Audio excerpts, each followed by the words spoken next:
back with another episode of Triggered AF, the podcast. We're here. And we have the founder of Express Yourself Black Man, Kofi, who also has a wonderful podcast. And we are so excited today to have him on the podcast. Y'all know how we love to have the mans on the podcast. We love it. Listen, there's too many women. They be trying to have all these things. Well, men do this and men do that without ever involving the men. Right. So we like to hear it straight from the horse's mouth. Exactly. You being the horse. Okay. And one of the things that we ask all of our guests, we call it like our initiation conversation, our initiation question. Say that 10 times fast. Right. To be a part of this podcast. I'm initiated. You're getting initiated right now, okay? We're not going to haze you, but we're going to initiate you, okay? No diddy. Okay, so outside of all the titles and accolades and all the things that you do and all the things that you've accomplished, who do you say that you are? I love that question. I love that question for two reasons. I'm going to tell you who I say I am, first of all. I say I'm a kind man that just wants to help people.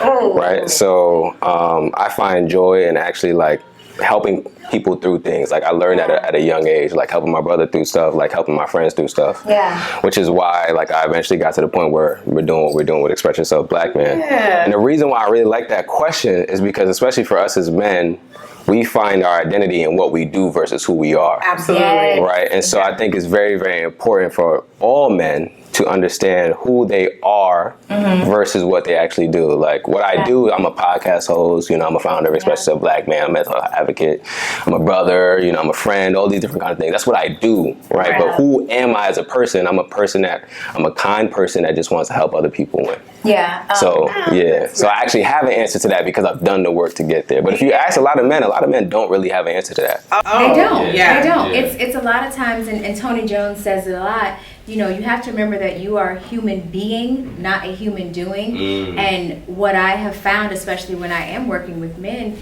is they forget that what they do is an extension of who they are. It is not the essence of who you are. Yeah. So if it is an extension, when things change, when things shift, when things aren't going right, if you are clear on the fact that, hey, this is just an extension, this is not the totality of who I am, you're not rocked so much when things shift, when things happen, because things will shift, things will happen, and it won't be perfect. Right. Nah, I agree with that wholeheartedly. Like and that's exactly why I had to figure out who I am versus what I do. Because especially in these social media streets, like we have Express Yourself Black Man, we're doing great on Instagram, we're doing great on TikTok, all these different kind of things, right? Yeah. But what if Instagram decides 2 weeks to shadow ban us, which they do from time to time, right? And the content isn't doing the way it's supposed to. Yeah. If I tie my whole identity into Express Yourself Black Man and what I do with the platform, now, like you talked about, my identity is rocked because I don't know who I am outside of this. So if something happens to the Instagram platform, the TikTok,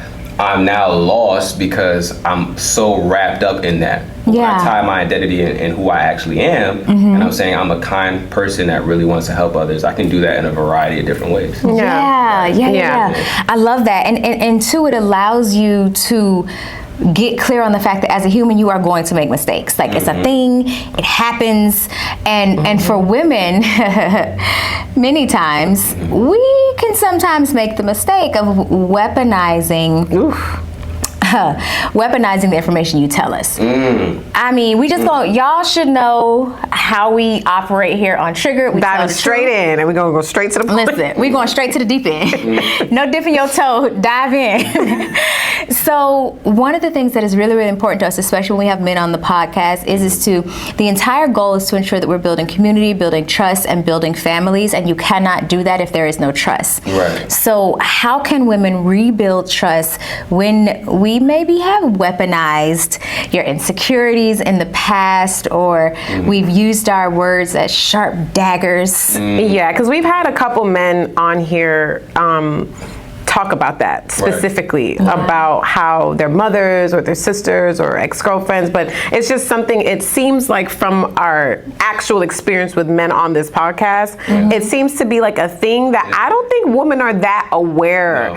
And if they are aware that they do it, they don't really know the impact. So we just want to hear your take on it. That's a great question, right? So when I talk to men, that's something that comes up a lot too, right? Is that you're telling me to open up, but I've opened up before, and when I open up, I get burned because I tell somebody something, and then they bring it back in the future in a way where I did not expect them to. Yeah. So if we're talking about heterosexual relationships, a man and a man telling a woman something, and that woman using it against him in the future, the first way to repair that relationship, in my opinion, is honesty.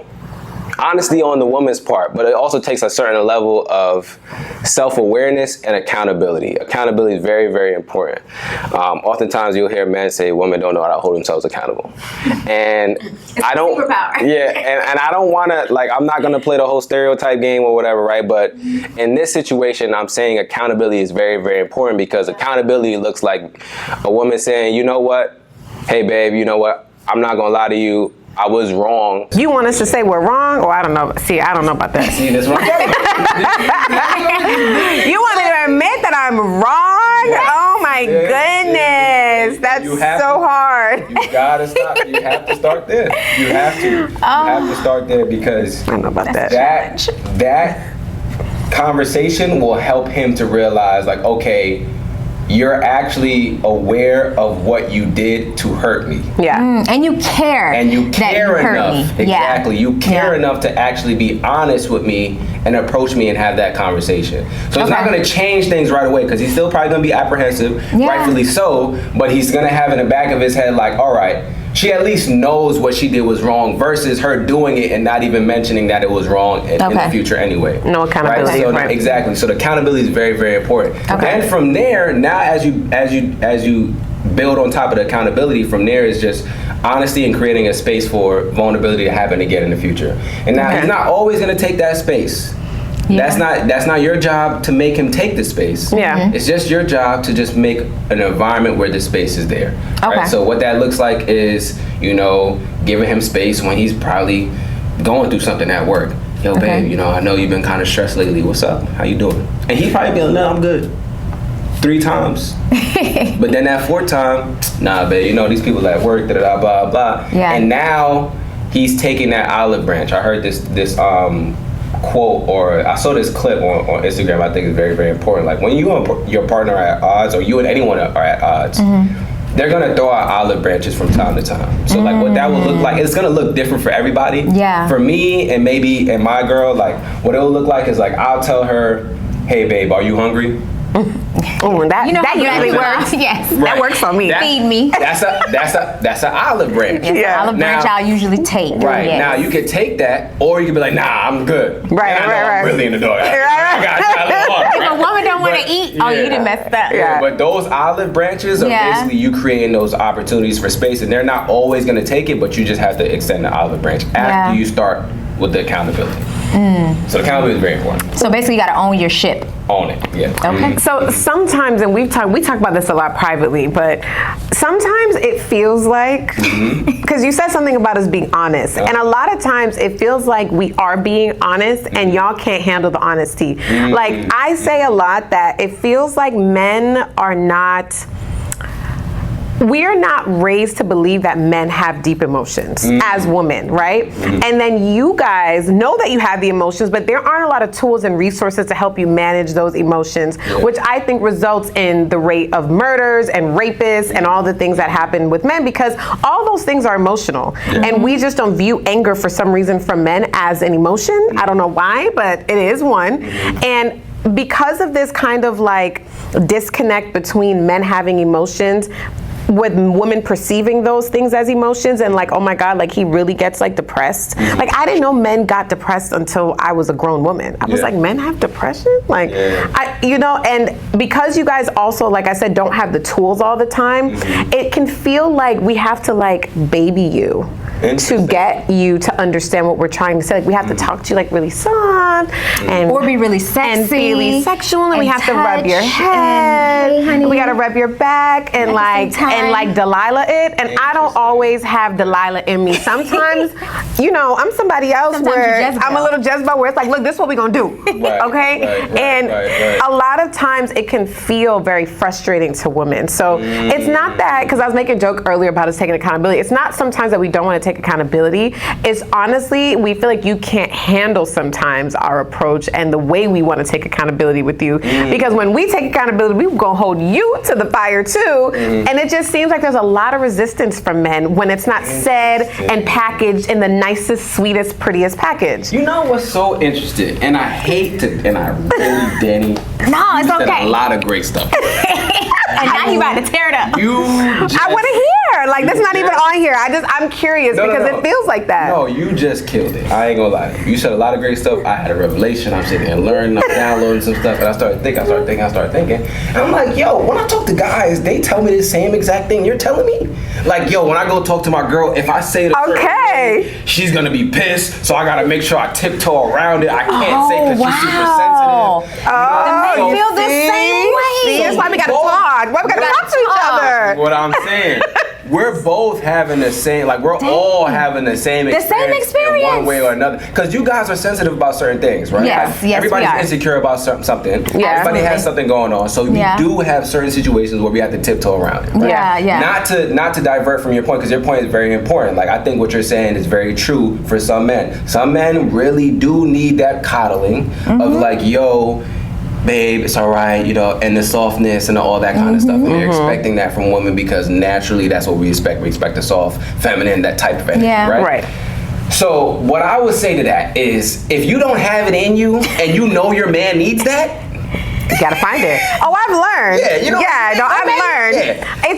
It's just sometimes frustrating. Right. Because it's just like, why can't I just say it like this? Like, this is what it is. And I am a very matter-of-fact speaker. Like, this is how I talk. I talk like this to everybody. I talk like this to babies, children, old people. It don't matter. Right. Like, I'm very straightforward. So sometimes with like my husband, he would like me to just like soften it up a little bit. And I think culturally we're also very different. Right. Where he's Haitian, I'm Jamaican. I think Haitian women are a little bit more, I feel like like when it comes to their men, they're a little softer, they're a little bit more like submissive, but in the best way. They're very just like catering and like, oh, like whatever the man says in a way, right? Some Haitian women that I've experienced, not all Haitian women, because I know y'all could get crazy, but I'm Jamaican, and even if we love our men, it's still just a little rougher. It's just like a little bit more like, hey, like we're not doing that, or hey, this is what it is, this is what I think, this is what I want, this is what I don't want, take it or leave it. And I've had to learn to kind of come in a little bit more and rub the head and rub the back, and there's nothing wrong with men wanting that. I just think, especially for black women, because many of us don't grow up in a household, like I was raised by a single mom. My dad was around, but I wasn't in the house with a mom and dad to see how a man and a woman should interact in a healthy way. So because so many of us come from broken homes, it can be easy for us to just not even know what it looks like to understand that men have these deep emotions. And then it leads me to my question of, oftentimes men also aren't comfortable with those deep emotions because they don't get to express them. How many times it's like, oh, you're a boy, be quiet, suck it up, be a man, be tough, and then they don't get to do that. So how can men start shifting their mindset to see vulnerability as a strength instead of a weakness? Because I think that's a lot of it too, where the resistance comes in, where they kind of need that softness, because they start to feel like resistant when they have to be vulnerable. Yeah. Ooh, man, you got some real. You was thinking when you was Yeah, because I'm passionate about this subject. I love black men. I love men, and I care for them. I'm sure in the same way you do. So we just want answers. Maybe not the same way. We won't. But I just mean for our people, for the people. But nah, I think to answer your question about like vulnerability, right? What I had to realize is that it's okay for me to be human. What is human? And I'm about to tell you now, right? Because I think oftentimes for us as men, right? Just look at the word man, right? It's part of the word human is man, right? I think for us as men, we are dehumanized. Yes. So we're only allowed to be men. I'm only allowed to be that man part of human. When you look at the word human, that's there's more to that than just being a man. And so that's the way I like to explain it, because I think for us as men, right, like we get stuck in, I can only be these things. I've only been socialized to believe that these things are acceptable, and a lot of those things are this, like being strong, being a provider, being a protector. Anything outside of that, I don't have time for it. Emotions, don't got time for it. I gotta get to the bag Right now. Right. Yes, right now. I need to bring this money in. What you Not mean? now, but right now. I'm the product. Right. That's what we thinking in our head. I'm telling you, Right. So we have to get to the point where we humanize ourselves. Yeah. Because that is dehumanizing yourself. It is. You're not Absolutely. allowing yourself to feel your full humanity. Humans have emotions and feelings. Yeah. Right? When I think about the Bible, and I love to bring up the Bible because I think about Jesus Christ and who we want to be like, right? At least with my faith, right? Jesus had emotions when he was going through stuff. He was Yeah. crying up He on that was mountain. crying, Please, flipping this tables cup and could stuff. pass Right? from me. He had a lot of emotions. He was when flipping. going through I think stuff. he was cussing a little bit too. That's why I don't mind cussing And we a little bit. see in the Bible, as Feel you like it was. you're crazy. We see in the Bible him, like when you read the Bible, you see how Jesus processes emotions and his feelings. You see him go through periods of frustration, anger, confusion, sadness, all these different kinds of things, right? Yeah. So who are we to think we ain't gonna have emotions? Right. Yeah. You Right. think you better than Jesus? Right, That's what I right. always tell me. You think you better than Jesus? Like, nah, come on, bro. You have your emotions. It's okay. Yeah. And that's the most important part is like realizing, like, bro, having emotions is okay. Yeah. I talk to therapists about this. What they always tell me is emotions are data. Yes, it's just Absolutely. information. All it is information Yeah. about how you feel about a certain thing. Yeah. Now, yeah. you not choosing to process that data literally That's on does you. not make sense. Honestly, it's actually irrational. Yeah. Yes. It makes no sense because it's your body telling you, yo, bro, we actually not really We not vibing okay. with this. Right. We don't you like just it. trying to push through, and we not feeling this, bro. I don't like it. And I need to take a second, but Yeah. you decided you need to get to the bag is more important than how you feel it. Stuff it down, Right. and keep now, it moving. Now we blacking on the 1-year-old. Right. You know, now we yelling at the 1-year-old. Right. Or now we getting a heart attack Right. at 50. Or Yeah. stroke. Right. Yeah, or Right. knocking Because people out. of all that. Because of right. everything that you bottling up. And so Yeah. it's important to realize, like, bro, emotions are data. Men always say that we're like logical with feelings. I see that a lot. And I love using this because when you think about it, right, it's logical to actually assess your feelings. All right, y'all, we know we're all survivors. I'm a survivor, you're a survivor, our grandmothers are survivors, our mama's a survivor. But what does your life look like when you move from surviving to thriving? Exactly, because here's the thing, staying in that cycle of survival for so long makes you miss out on the best parts of life that only come after you have learned how to thrive. The challenge, if you choose to accept it and understand it, is that the only way to get to the thriving part of this whole life thing is to learn how to change. With this program, you'll get 7 tools that you can use that will take you from awareness all the way to advancement so that you will have the skills and you'll be able to apply some of these tools and resources to start living the life you actually want. So what I want you to do is visit justthrivenow.com because it is absolutely time for you to not only take control of your life, but to start creating and designing a life that feels as good as it looks. Go now, hurry up. Go, go, go. Yeah. That's actually You think men are Tell me logical? why- No, he was saying it's logical. You gotta breathe, baby, breathe. Danny, I'm trying to bring these men in. were logical. No, he didn't though. Oh, he didn't. Oh. No, I he said, didn't. listen, He I said said, man, processing your emotions Oh. is actually Yeah, I said, logical. but this is Okay. what I'm saying to get the men, right? So I said, Okay. men always say logic over feelings, right? So Okay. the guy that believes logic over feelings, what I'm telling him is, yo, it's logical to process your feelings. Absolutely. Yes. Because not processing your feelings just means that at some point in time, you're going to have to process it. Yeah. And it's going to be in the Yeah. worst Way. Right. Yeah. worst Right. case scenario. Right. Right. The time where you really don't have the time for it.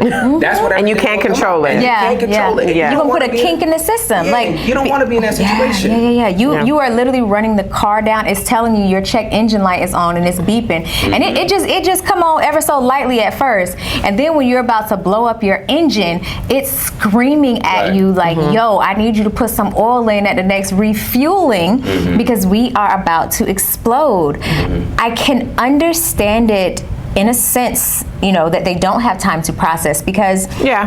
men are told to do, that nobody got time for you to be, because you need to provide, especially in, heterosexual relationships. If you're with traditional women or a woman named Danny or Alicia, the expectation is that, you as the man that you are, the protector and the provider, and we are the nurturers of the home. We provide peace, good energy. Comfort. We provide a comfort. We provide a foundation for you to go out into the world to continue to be that phenomenal protector and provider. But with so much emphasis on what men can do for women, there can kind of be a schism there, where sometimes women forget that, hey, it can't just be what he's pouring into you. And for y'all who think I'm a pick-me, I need you to think of it this way. If you only take your car out to drive it and never ever put any gas into it to refuel it, eventually it will leave you on the side of the road. Oh, that part.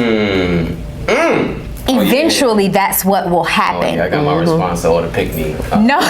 No matter how much you've paid for the car, I don't care if it's a Bentley, a Toyota, a Honda, a Nissan Altima. Don't put no gas in that bitch and watch what happens. Yeah. Watch what happens. Oh, yeah. So what are some ways that women can better support the men that they are in intimate relationships with, who may be struggling with, my man's supposed to do this? Yes, and there's also something that you are supposed to do too, my love. There's how do you pour back? How does it feel more reciprocal? Yeah. I'm gonna give y'all Naima's blueprint right now. Okay. Naima's looking at me like, please, Lord, no, please stop. But no, I'm gonna give y'all Naima's blueprint for real. Okay. Here's what Naima does. So, personally, I don't think I ever go. Let me not say a day, but I definitely don't go a week without Naima asking me what's going on. Yeah. Definitely don't go a week. Most of the time, not going a day. Asking me what's going on, how are you doing, what can I do to help you? That question right there. Yeah. Even if I don't take, again, olive branch, right? Even if I don't take that olive branch, I know it is available, and I know she's going to ask it. I know there's going to be another point in time where she'll ask, hey babe, you need something from Amazon? You need something from the grocery store? What can I do to help? What, you good? Like, she's always checking in, always asking, always assessing, seeing where I am. And I think that's very, very important. A lot of times women aren't taught to check in on the man that's checking in on you. They're taught like, yo, you just receive, just sit there and receive, you're a princess. Just receive, he's gonna come in, he's gonna do everything. You're the prize. Everything, you are the prize. But you are the prize. No, everybody's the prize. Everybody's the prize. No. Everybody is not Danny. the prize, not in a relationship. You can't view it like that. Yes, you can. How is everybody the prize? Because when everybody's the prize, it's reciprocal, right? If I look at Naima as the prize and she looks at me as the prize, now we're both doing things to appease the other. We're never in a period where we feel like we're not being catered to because we're both seeing each other the same way. So that's my thought process on that. Okay, and I respect that, and I love that in a good guy, perfect world that you seem to live in, which I love that for you.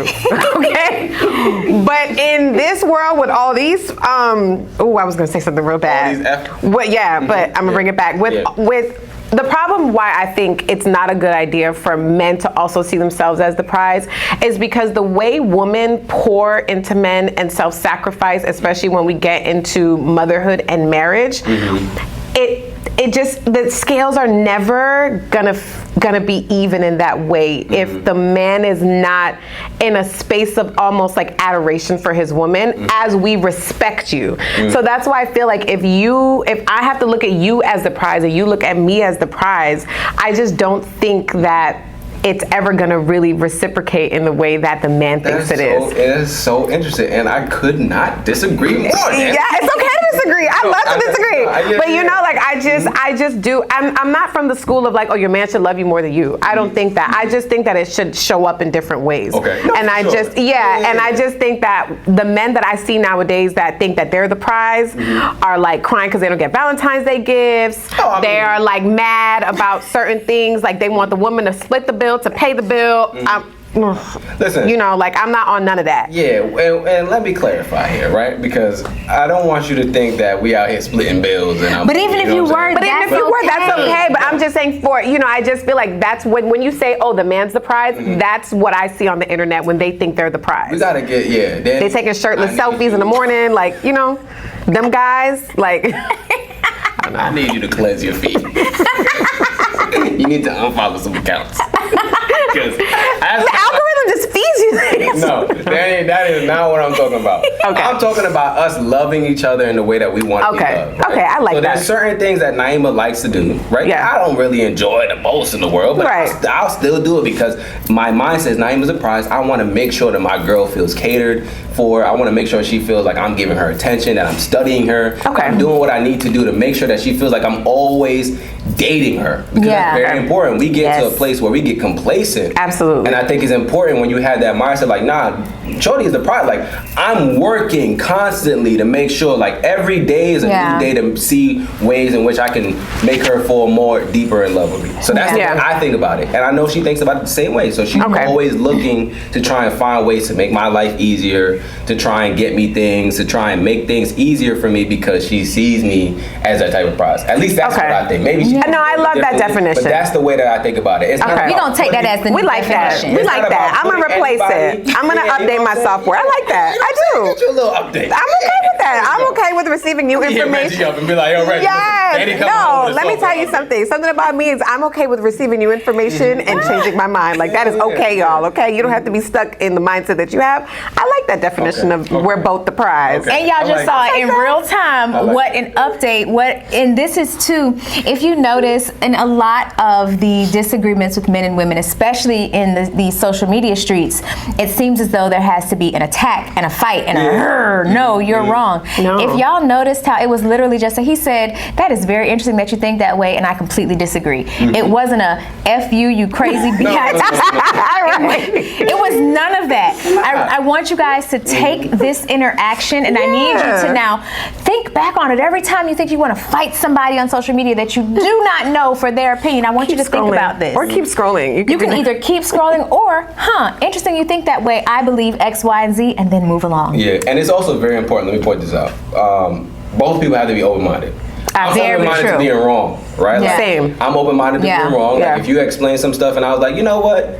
Nah, yeah, you know, that kind of makes it out into the same thing you just did. Yeah, and yeah. there was stuff that you just explained that gave me a perspective shift as As to well. why I thought being a prize for a man was a problem. Very important for both parties to be open-minded, because sometimes Yeah. what I see on social media or just with conversations in general, you see one person that's kind of open-minded to the conversation, but the other person's like closed off. They're Like, on "Nah, attack." my way, this is it. Yeah. Well, both people are closed off, and then that's when you have like the fury, like we're not gonna get anywhere with that. So Yeah. both people have to be willing to like be wrong, or like at least be willing to listen to the Yeah. other person's viewpoint and taking that new information. for sure. Absolutely. Well, in reference to social media and like what you were just saying, what do you think, if you had to hypothesize or just from the information that you've gathered, what do you think is causing that disconnect between particularly black men and women? Because it's not just on social media, it's actually Yeah. also in in real real life. life. Yeah, like I feel like social media is just showing like the symptoms of something deeper. Yeah. So what would you say if you had to just guess from your information? What is that disconnect? What's causing, what's feeding,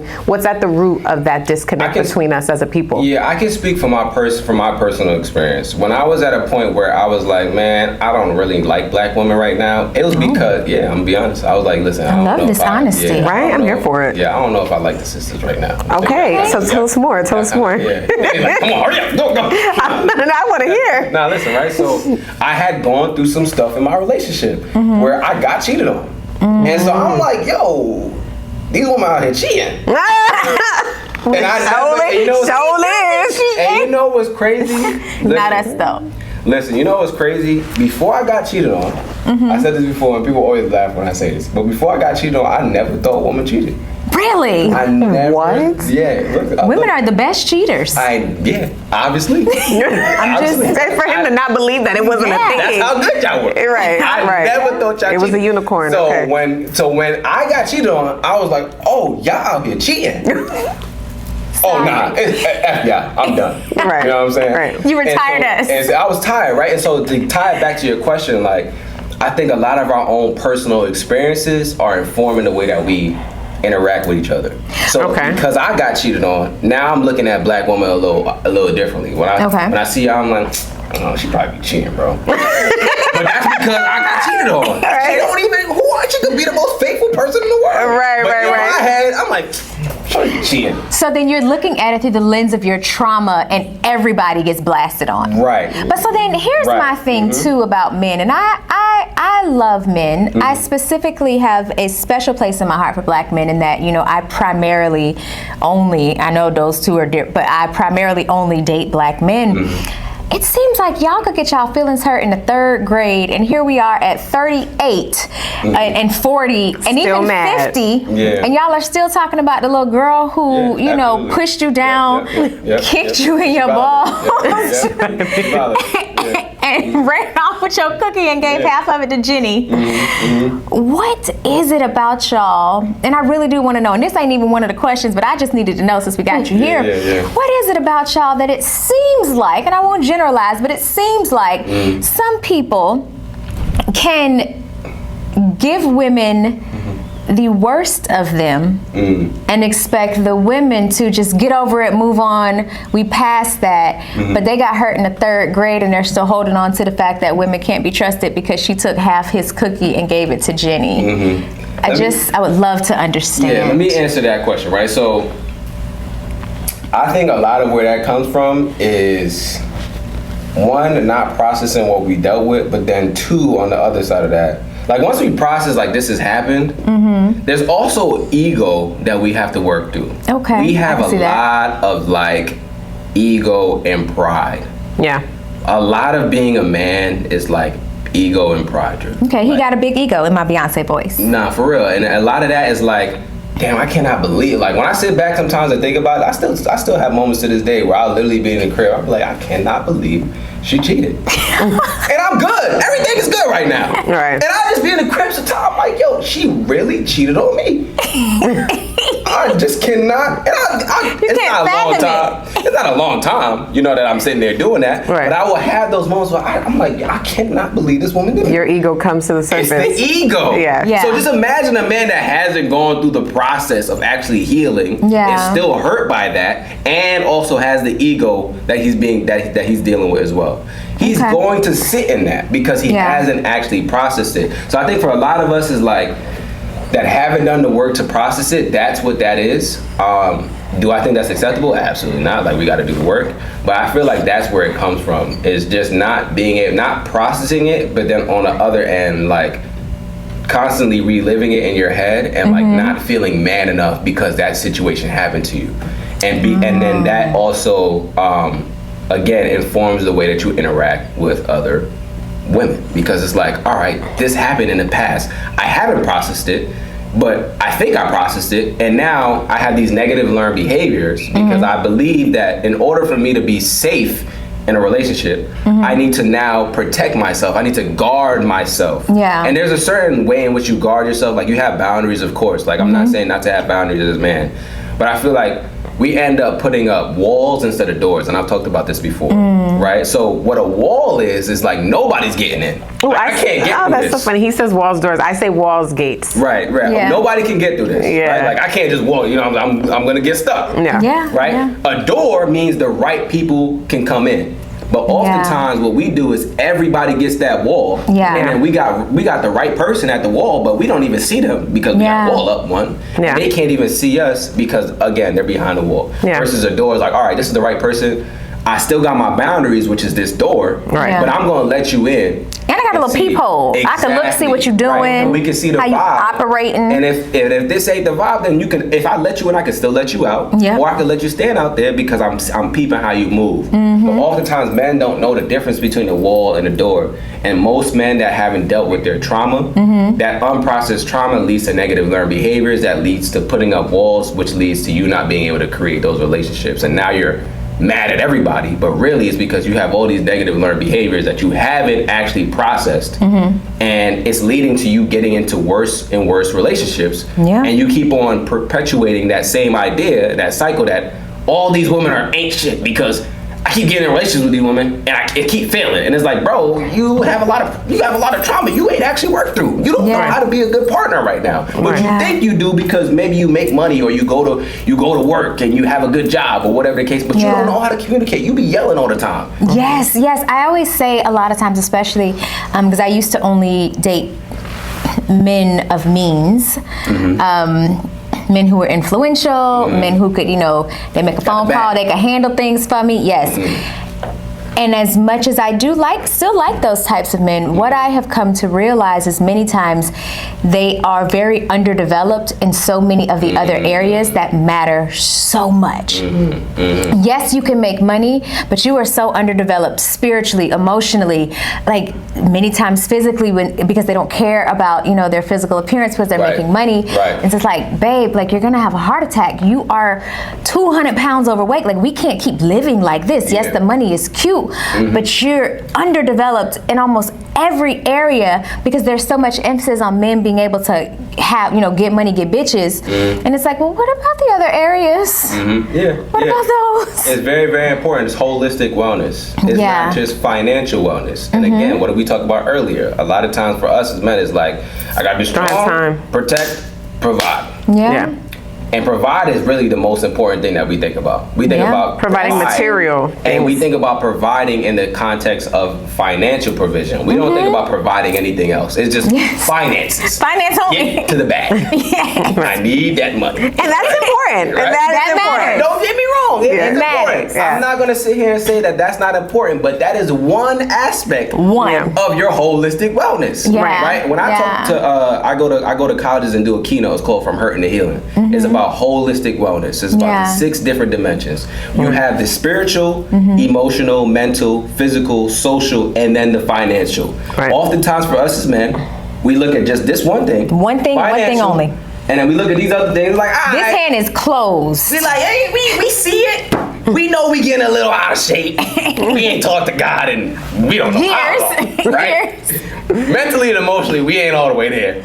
Right? And we don't really talk to our bros because we really trying to get to the bag. Maybe we'll talk to our bros every so often. So all the 5 aspects we are struggling with. But because we got a bag or we feel like we're a little comfortable with our money, we don't really worry about this because society tells us that this is what you need to be worried about. And that's all that matters. And then what ends up happening is when we start getting in relationships and we start to try and cultivate healthy relationships, we start realizing how important these 5 are. Now we trying to pick up the pieces and put everything together while we with y'all, and y'all like, listen. Been there, done that. Fast enough. What are we doing? Yeah, because I've been there, done that. Bought the t-shirt. Then you meet a Danny, and Danny like, listen, you ain't doing this, right? You ain't doing this, and now you feeling like, wait, Danny, but I'm making money.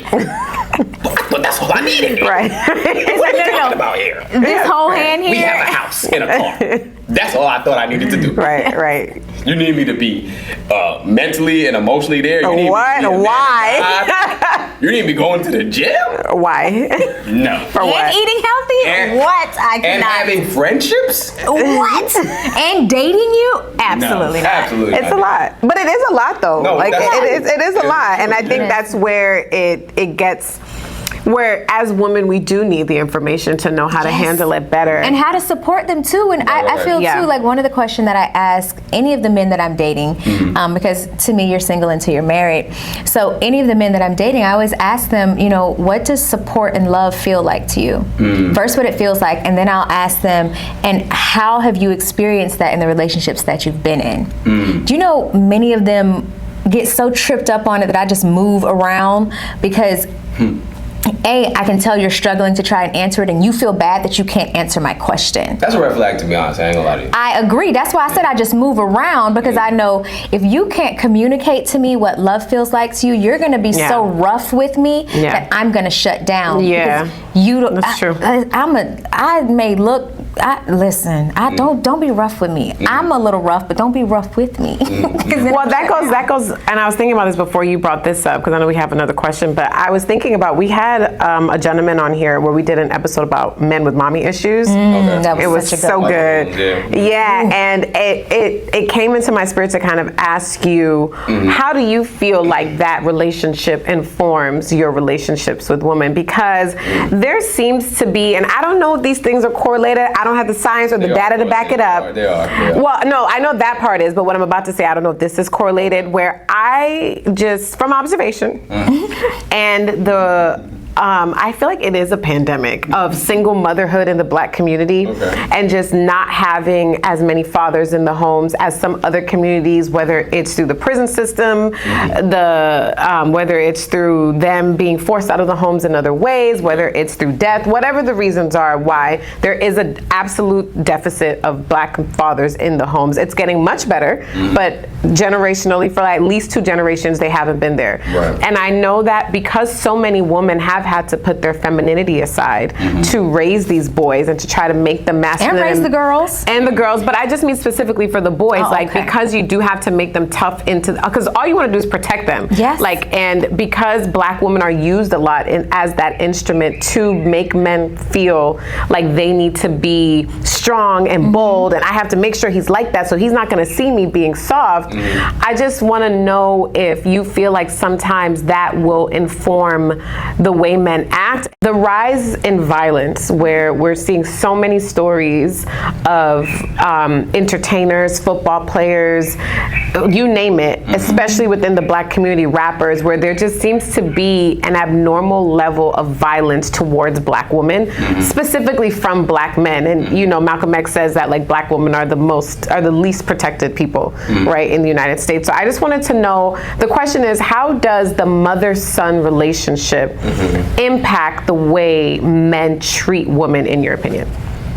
I think it's very important because the mother is the first woman a man has a relationship with. Right. So she, in a sense, is like the spokesperson for all women. Like what I told you. Yeah, not the spokesperson. That's a really, That's a good way to put it. See, I was like, somebody asked this question because he was gonna have a good answer. The spokesperson for all women. Oh my God. And so is the dad. Right. The dad is the spokesperson for all men, for children. Right. So if I grew up in a household where my mom was abusive, mean, nasty, what am I going to think about other women?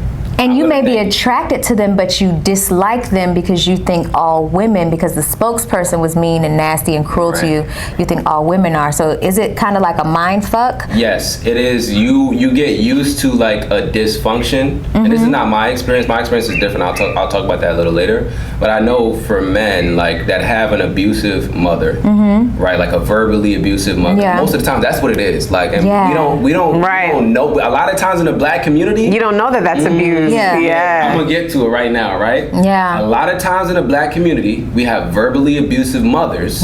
But because we're not getting beat up and we're not getting bruised, nobody pays attention to it. Especially because we're a man. It's like, man, those just words. Those just words, man. Tough it out. And I have heard women talk crazy to their sons. And you gotta, like, get your stupid ass over here. Why did you call that baby? Very, very mindful. Both parents have to be very mindful. Absolutely. But especially the mom, you gotta be very mindful of how you speak to that young man, because he's taking that as like, yo, this is what I'm supposed to receive from women. So now either he's getting in relationships where he's also getting abused and he's just not saying anything because it is what it is. I know a lot of men that get in relationships, they get physically abused, verbally abused, and it's like, it is what it is. I don't got bruises, so I'm chilling. Nobody cares. Nobody's gonna care. And I know nobody cares. Yeah, nobody cares because if you hear a man, let's just be honest. Listen, we're gonna be honest here. If a man comes out and says, yo, I was getting verbally abused by my girlfriend, I feel like 90% of the world gonna be like, nigga, toughen up. Right. No, what you say? What you make fun of? Your small dick. Like, what's the problem? Like, come on. I get it. Most people gonna be like, yo, toughen up. So nobody. That's true. So for a man to have that mindset, honestly, I can't even blame it. Like, as a mom, like what we talked about with the spokesperson, right? If she's speaking to him in an abusive way, in an abusive manner, he's always getting verbally abused, verbally accosted, and like that's what he sees from his mom. What's gonna end up happening, like I said, is he's gonna end up in relationships where he's getting abused. He's either not gonna know that it's even abuse because he's normalized that dysfunction from his family because that's what he saw with his mom, right? And then also what could also potentially happen is you see that violence because mom is a spokesperson for every woman and he wasn't able to be violent potentially with mom. Now it's like, I'm getting my lick back. It's like that little boy is like, oh, now I can fight. Yeah, it's the little boy that wasn't able to actually protect himself. And he's now being overprotective for lack of better word, because it's really not even protection. It's more like it's really dysfunction. But let's use overprotective. He's being overprotective, and he's now being violent to women because he's seeing his mom and the woman that he interacts with. Like, there's if you ever like, I've seen like certain serial killer shows where they interview like always serial the killers mom. and stuff. And that like parenting comes up when you see serial killers. Like a lot of serial killers, they've had like abusive stuff at home. And so now I only kill this type of person that reminds me of this person. Kind of like those men, those black men who speak really disparagingly about other black women, and people are always like, oh my God, but you have a black mom. And it's like, I never even thought about the fact that their first spokesman or spokeswoman might have been someone who was mean, cruel, evil, nasty, spoke to them all crazy. So they're like, absolutely not. All y'all black women do this because if my mama did it and she's supposed to love me and she carried me and brought me into the world, the rest of y'all like this too. So now I'm good, love, and joy. I never thought of it that way. Well, there's just this idea that mothers are infallible. And they're like they're for not. whatever reason, and we talked about this before on an episode where we talked about the fact that women oftentimes want the glory without the accountability as mothers, right? It's just like, oh, I'm a mother, love me, respect me, adore me, buy me gifts. You should just, I'm a mother, I'm a good mother. As long as I'm here and I'm providing for you as well, I'm a good mother. It's but it's more than that. It's I'm a mother, I made you. Right. You wouldn't be here without me. Right. So right. deal with whatever comes as a result of that. Right, and you should just be able to understand. And the flip side is not always the abusive mother, but the doting, coddling mother who creates the entitled narcissist. Those mothers are not necessarily like outright abusive, but they do create like this false sense of reality for their sons where they think that woman should be worshiping at their feet and that they don't have any kind of, they don't have any sense of responsibility for their actions and who they, and how they show up in the world. That is another form of, I think, abuse that just really doesn't seem that obvious because these mothers are treating and Carlos said it, where his mother treated him like her boyfriend. Right? Where he felt like he had to kind of man up because his dad wasn't there and he had to kind of replace and fill that void for her, you know, in some weird, creepy Oedipus complex type way. I forgot what they call that. There's a term for that, and I really can't remember the term. Man, I can't remember the term. But there's a term for that, like where the mom, like, because she's not able to attract a partner, her partner now becomes the son. Her son, it's very common, you know, and I think it also still can create that abusive, dysfunctional man, for sure, where he's now finally lashing out. But it is, I really am kind of absorbing this idea around never trying to normalize abuse, but I do like humanizing all forms of behavior because I think it helps us understand each other better. And it helps us to actually go and work and get healing, because if you don't recognize something as an issue, as a problem, you never go, like if everybody around me does coke and everybody is still thriving and doing the things and getting the awards, and I'm never gonna think doing coke is a problem. Because why would I? Coke is normal.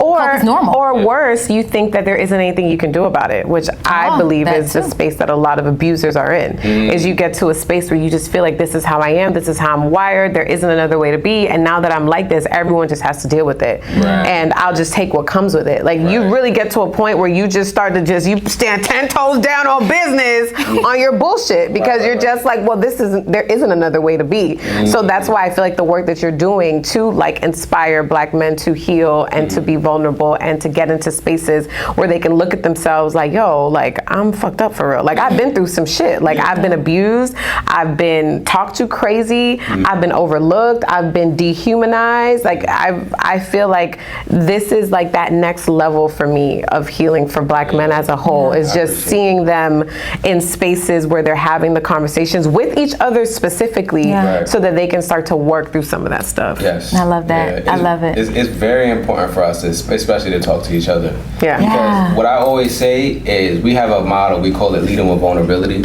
So leading with vulnerability is essentially me coming on here telling you I got you, and I got all these different things that happen, right? Oftentimes we as men will not have that conversation open.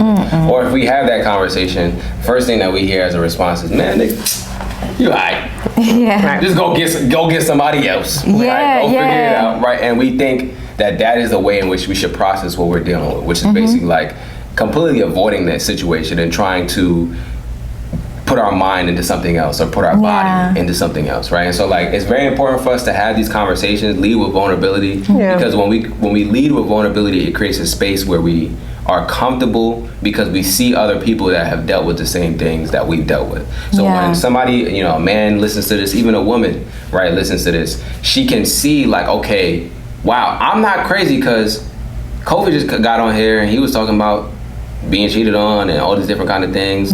Or Danny was talking about like, yo, I don't really want to be soft all the time. Right. You know what I'm saying? Like, okay, I'm not bugging. Right. You know what I'm saying? So everybody can kind of get a different perspective, and it creates an environment where we can all learn from each other and feel comfortable learning from each other, because somebody has started that. Somebody has sparked the conversation. So I don't have to feel weird because I know somebody else has the same experience as me. Absolutely. Yes. And so then you just said something too about somebody sparked it, and in order to have a spark, it has to come from somewhere.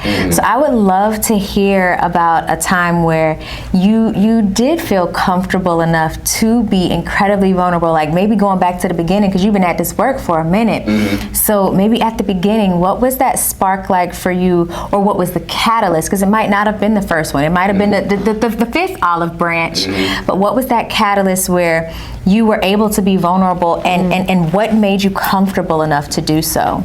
You know what's so interesting? I don't think I ever had a problem with like being vulnerable as a man. I think, and I think that's because of my. I think it's because of my parents. Okay. See, it goes back to the childhood. I think it's because of my parents. Like in my household, we always had a motto where like, even though we were kids, like if I wanted to, I could call the family meeting.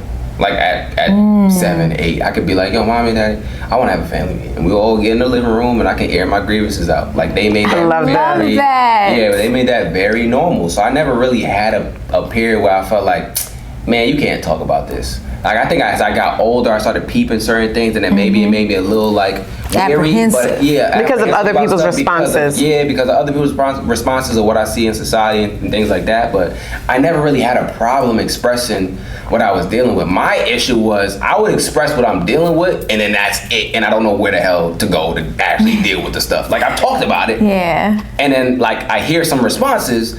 But now I don't know what's like, the work. Where am I going now? I'm depressed, bro. Like, what do I do? I can't just keep telling you I'm depressed. Right. You know what I mean? Like, I need to do something. Right. I need some help. So that was my issue. And so for me, that's what was the catalyst, was like, yo, nah, this is kind of wild, because I can't keep on having these conversations, and like I just feel like I'm having the same conversation over and over. So I'm expressing, but nothing's changing, because I'm just expressing, and then that's it. You know what I'm saying? So for me, like once I realized like, okay, I can't be the only one dealing with this, and we also need to do something more about this, that's when I started what I called a Kizzle brand. So a Kizzle brand was a project aimed at raising awareness for depression, helping people through difficult times. And so I did that from 2017 when I was in college dealing with depression and suicidal ideations up until 2020, right?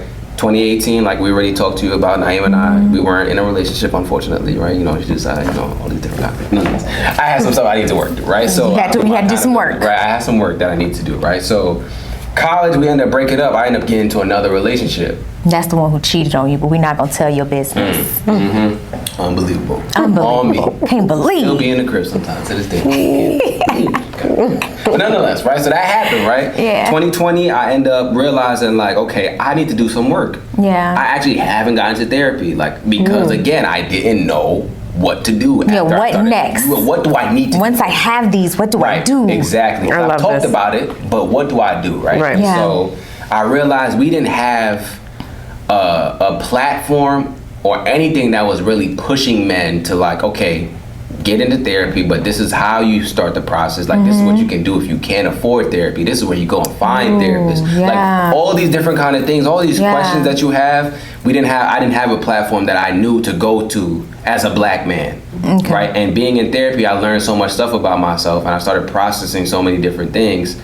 It made me realize like, okay, well, I need to create something. I need to do something. And that's when we started Express Yourself Black Man, because essentially what I was trying to do is just create a platform where I could share some of the things that I was dealing with and share some of the things that I was learning in therapy, so that the people that didn't have it could be able to say, okay, cool, that makes sense. And it just kind of blew up into this whole movement, Instagram. You know, we have Safe Haven now, so we connect folks with Black mental health professionals. Yeah. We have like weekly events. We do a bunch of different stuff. And we're trying to do an event in New York as well, like I talked to you guys about. You're not gonna try, you're gonna do. No, we gonna do. We gonna Yeah, we gonna do. Work on when we do the event. When you there you go, there you go. Yeah. I gotta work. We gotta speak it as it is. Absolutely. So yeah, so when we do the event in New York, you know, I think what it will really do is like put a lot of things in perspective for folks, and like actually like put action to some of the things that we talk about, because we do a lot of stuff virtually, but it's different to like be in person with people and see the work being done. Like see men pull up to an event about healing and like sit and listen to panelists, eat some food, talk to other brothers, and like network, you know, and build. So we really want to do that. I think it's definitely excited for y'all. It's gonna be dope for sure. Yeah. Well, listen, tell us, where can the people go to find you so they can be made aware of when you announce the tickets, so they can purchase their tickets for it? Now, are women invited to come and just be little birds? Yeah, we can just be a little fly on the wall. Listen, women, either supporting. We're gonna support, cheering on the men who are healing. Yes, absolutely. You know, because we like to, date and marry the healing ones, because no one's ever, in my opinion, no one's ever truly healed all the way. There's always work to do. I love that. But someone who is committed to doing the work, process, so healing. There's always something. So where can we too pull up? Yeah, so Express Yourself Black Man on Instagram, TikTok, YouTube, expressyourselfblackman.com/links. We'll have all the relevant links. We'll have Safe Haven. I have our webinars. We do webinars on how to find a Black therapist, how to heal father wounds, how to heal mother wounds. So that's excellent. Yeah. Love that. Yeah, so that's all on the links. If you go to expressyourselfblackman.com/links, that'll have all the links to everything. And then like the event, we don't have the event link up yet. Maybe when this launches, we may have the event link up. Like it'll be an interest form up. And then we'll go from there. So like right now we're looking for sponsors, and then we're gonna push from there. Once we get our sponsors, we're gonna push from there. But the what we're trying to do, we'll see if it actually happens. But I'm gonna say here, and then if it doesn't happen, it is what it is. We're trying to make it free. Oh, I love that. So we're trying to make it free. Because I really want people I want it to be as as little friction as possible. Yeah. Like you can't say, dang, I don't got $20. You know, you can't use money as an excuse. Yeah. Right? So shorty or whoever your friend's gonna be like, yo, bro, it's a free event. Food is gonna be provided. Yeah. Like, what are we really talking about? Yeah. You know, so like that's what we're trying to do. So we'll see if the sponsorships end up lining up the way that they should. Then we'll get to that point, but if not, then we may take it in. But the goal is to make it free, and everything is available. expressyourselfblackman.com/links and expressyourselfblackman on all social platforms. I love it. Yeah. Danny, where can we stay connected with you? You can stay connected with me at the Danny Bordeaux. You can stay connected with us at triggeredafpodcast.com. You can go to triggeredafevents.com to see all the goodness that we have coming your way, and especially us coming to a city near you. Where can we stay connected with you? I am everywhere all the time at Alicia Reese, spelled ALECHIA. Y'all know my parents got hella excited. Last name Reese, REESE. I cannot wait to continue these types of conversations with you, because not only are they important, but they are necessary, because we all are interconnected. And if one tree is stunted, that means no one can truly reach their full potential. So in Triggered AF, yes, we are triggering you, but it is triggering you to help you grow. So we hope you will join us next time, and share this, subscribe, do all the things. Leave us a review, but only if it's a positive one. I'm sorry, we don't want to hear the negatives. Leave us a review on your podcast places, wherever you listen to them. And we thank you so much for joining us this week and every week. See you soon. Bye.